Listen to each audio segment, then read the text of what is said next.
The Seattle Seahawks, after just missing out on the postseason last year, are revamped after a very good NFL draft. They decided they wanted to go with Nick Ammanwori, the star safety out of South Carolina, a terrific selection that many people are happy about. In the first round, they took Gray Zabel to shore up the interior of that offensive line. Some people had him going as high as the top 10. He ends up going in the mid-teens to the Seahawks. And of course, they took quarterback out of Alabama, Jalen Milroe. It appears Sam Darnold is going to be the guy for the long term, but there still is Drew Lock and of course the aforementioned Jalen Milroe for possibilities to turn to at some point in the season. The great news is you're not tied with this huge crazy amount of money to Sam Darnold, that you have the flexibility, but you're here to watch a video about the 2025 season, what they're going to do with all these pieces, and year 2 under head coach Mike Macdonald. The good news is the San Francisco 49ers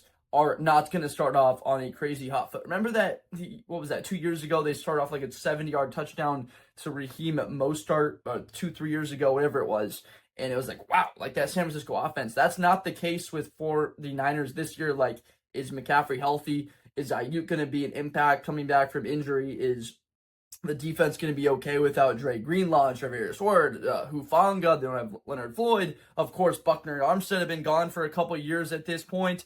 No Hargrave. Like, there's a number of guys with San Francisco that have just come through there and left, and they can't maintain all of it. I've got Seattle with a win at home, 27-17 against the 49ers and Brock Purdy. They can get pressure. I love the Seattle young secondary. I do think they're going to get torched at times, though. Bear with me here, because Reek Woolen, Devin Witherspoon are very talented. They can fly and run with anybody. Like, the fighting a line, you can see the Chicago stuff, but the play of Witherspoon, that come down and tackle, he just sort of reminds you of like Denzel Ward in a sense of his ability to run with somebody and go out and flat out hit somebody. Now, something to remember here, or if you don't know, I'm in Africa, so I am not in the United States. I'm recording this video when you are watching it a couple of weeks in advance. If I mention a couple guys, like, I'm sorry, I just am recording this at a stage because when I was going to Africa, I was like, I'm not going to be able to make content there. Let's come out with the future and have some scheduled posts when it comes out. So if I'm mentioning people that end up hurt or something like that,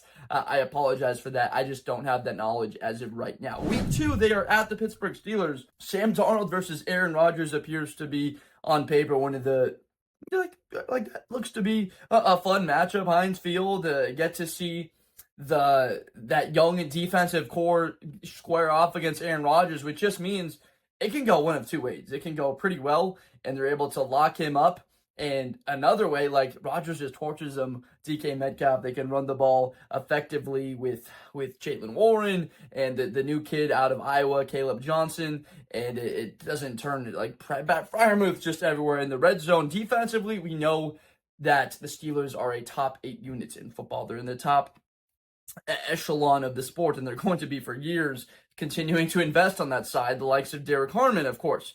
But that's why you took Gray Zabel. I love these matchups, and such a big fan. And if you're not familiar with my content, you'll get to see that it's not just the NFL, it's college. Like, we produce all of that content back and forth with them, and love talking about when they cross in these matchups when you get to see it. Gray Zabel in there, probably going to be a starter, lining up against Derek Harmon, 2 guys taken early in the first round or the middle part of that first round, but do have the Seahawks losing that one 20-14 before a matchup. Week 3, they got the Saints. This is going to be a tight one, 21-20. They pull it out against New Orleans at Lumen Field, the 12th man, making themselves well known. Why do they beat New Orleans? Well, Kellen Moore, that first year, and him working through the kinks and everything with Tyler Shuck, of course, not your typical young quarterback that's a rookie coming in to learn an offense, because he has so much experience and had a lot of success with Louisville last year. Throwing to Chris Olave, of course, is going to help that, and hand the ball off to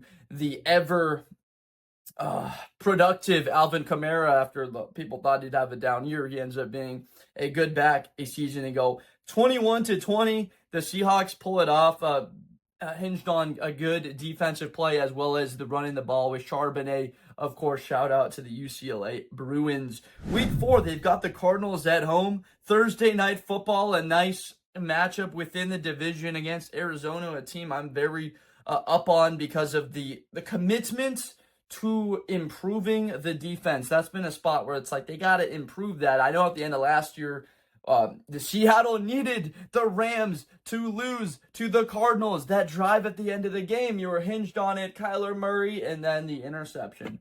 Oh, I feel that pain. That's just tough. But they've got Jordan Birch now. There's the kid out of Ole Miss, Walter Nolan. They've got the Buckeye kid. There's Denzel Burke now. Cody Simon, Will Johnson, like they just invested really heavily on the defensive side. Not all those guys will be starters, might be great players in the NFL. Most likely only 2 or 3 of them will be. The others rotational, or maybe they don't pound out for it, but a couple will be good. So Arizona's a tough team this year. I've got them going 9-8, but a win against the Cardinals on the road at State Farm in Glendale, and they are 3-1 on the year before. Just a tough matchup against the Tampa Bay Buccaneers for a number of reasons, but that's a fun one. That secondary, it's a lot of speed, I'll say now, but that's not where Tampa is built on that offense. Mike Evans isn't known for his speed. It's his route ability and the size. It's just so tough to guard. And Chris Godwin, a combination where he's able to just be a great route runner, intermediates, and the possessive type catches he can make. And Emeka Ibuka just does everything so well. He's just a 4-4s mid type of guy, does not drop passes. He's a good blocker, everything that you want. So Tariq Woolen and Emin Wari, I'm assuming he's filling into a role as a starter in the back end of that defense. Of course, Devin Witherspoon, that's not the matchup. Those guys want to go up against flyers like Tyreek Hill and like Stephon Diggs, guys that are just taking routes vertical. All they got to do is take a step, and they're like, we're going to go this way, vertical? Like, let's go, let's run. Whereas it's the more tricky stuff, the Devontae Adams, Cooper Kupps of the world, or in Jigbas that they see in practice a lot, where it will help for this type of matchup, but still poses a problem. Have them losing 26-15 against Tampa. And this is a tough stretch because at Jacksonville, you can imagine that Trevor Lawrence is going to have a couple of good games littered in there. Have the Jaguars finishing the season 7-10. You can go check out that other video that I have once it is posted. But the Jaguars now and their identity, they decided we want one guy that can become 2 instead of 2 overall guys.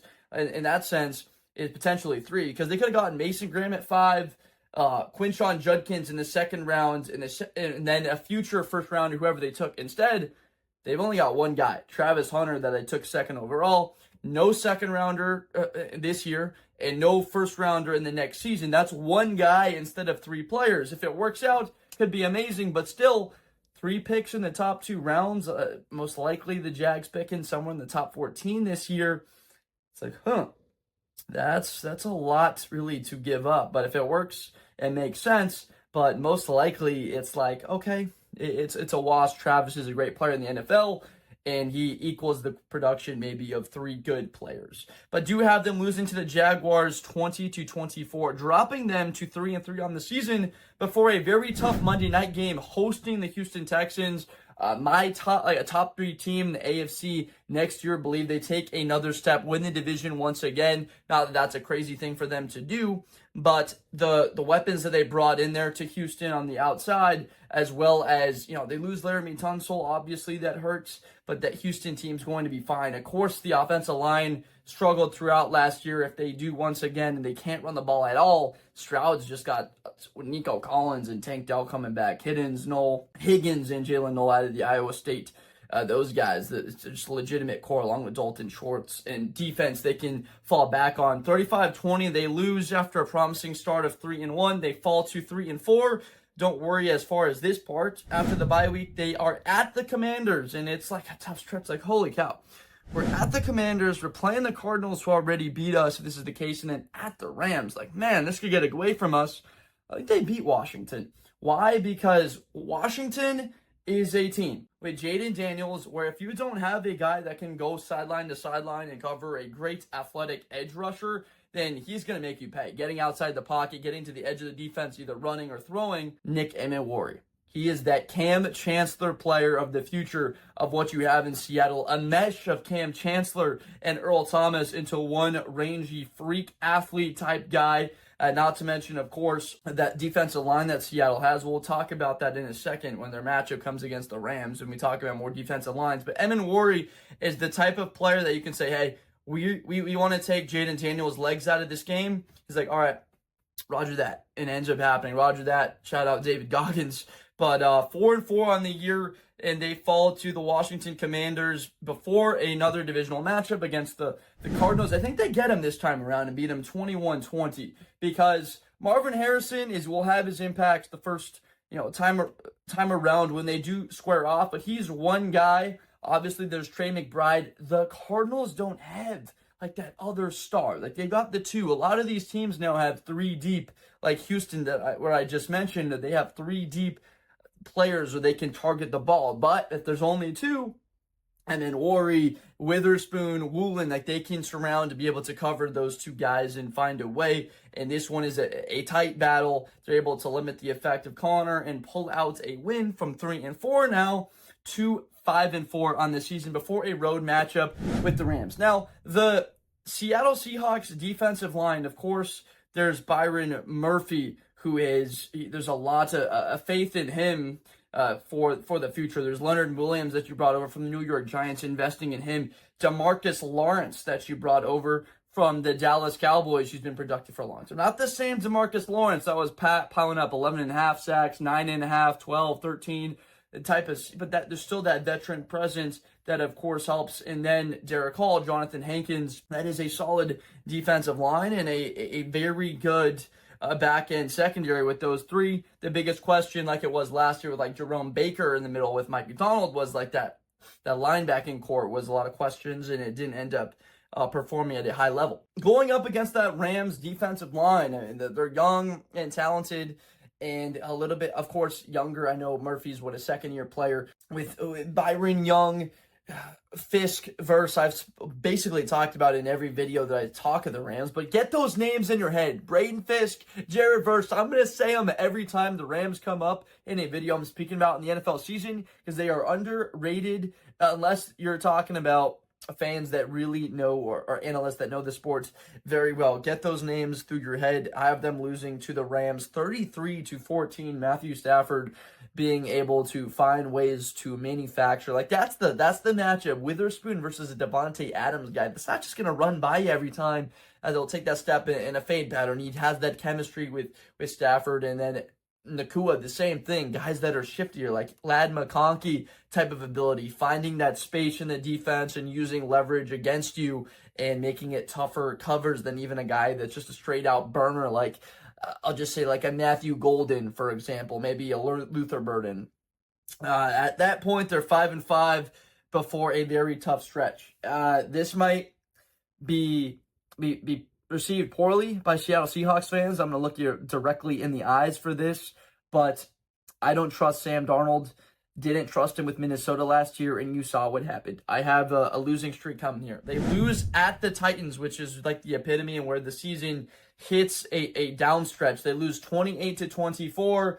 A couple of turnovers from Darnold keeping the Titans hanging around in that game, maybe up 2 touchdowns, and Titans come back, win 28-24, dropping them to 5-6. The Minnesota Vikings the next week, it had them losing 27-29, down to 5-7. And it's like, where has our season gone at this point in the year? Like, we were just, we're 5-4 coming off the bye, 3-1 earlier in the year. But Sam Darnold, whether it's Drew Lock, Jalen Milroe, there are some good teams in the NFC West and the NFC littered throughout that conference that pose real threats because of the consistency they're going to have at the quarterback position. Remember, your head coach is a defensive guy. They lose against the Vikings, dropping them further in the rankings. And once again, against the Atlanta Falcons, a loss against Michael Penix Jr. and 13-19. Actually, I'm going to go back to the Minnesota one just because of how fun that game is going to be, of course, with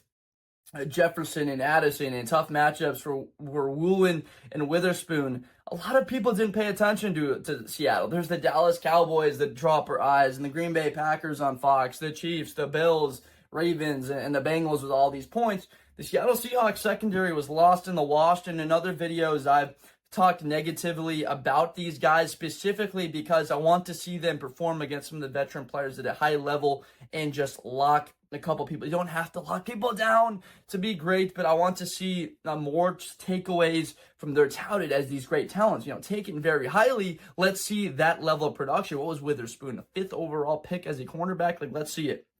At the Falcons, a loss 13-19. Or it's that battle where they can have that high level of performance after coming off Addison and Jefferson. Seeing Drake London and Mooney is a bit easier, and they're able to stay with it. But 13-19, the offense starts to prove like this offense. Why isn't it clicking? Like, we have the weapons and we're just not filling it out.